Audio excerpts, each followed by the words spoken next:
Un début d'incendie ou une propagation de fumée à bord d'un appareil peuvent très vite prendre des proportions extrêmement graves.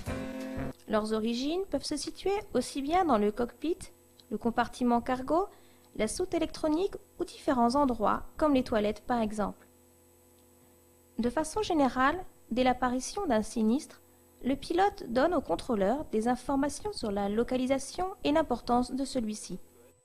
We have a cargo smoke light on, and going to run the procedure here. We may be landing at the nearest suitable airport.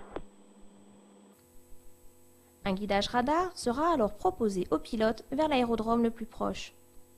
The nearest airport for you is Nantes, and the position of this airport is approximately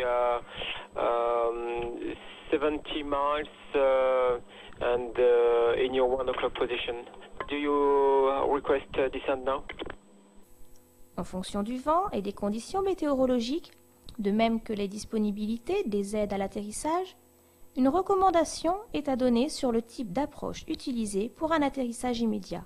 Par exemple, une approche à contre-QFU comportant des informations sur la fréquence ILS et la position du DME.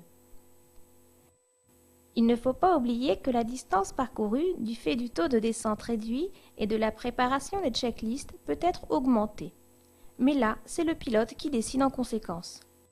Si le problème se situe dans le cockpit, le pilote peut être gêné durant le réglage de ses appareils. De surcroît, l'utilisation des masques à oxygène entraîne une mauvaise réception radio.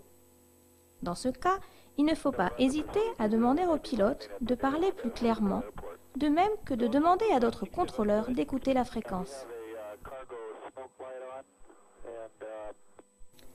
Dans tous les cas, il est indispensable de répercuter à l'approche concernée tous les éléments essentiels pour assurer le maximum de sécurité à l'atterrissage.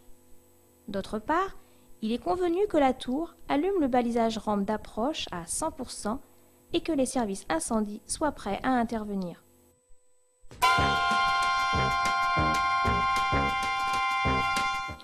Proposer un guidage radar vers l'aérodrome le plus proche. Prévenir le chef de salle pour le déclenchement de l'alerte FA ou de la détresse FA.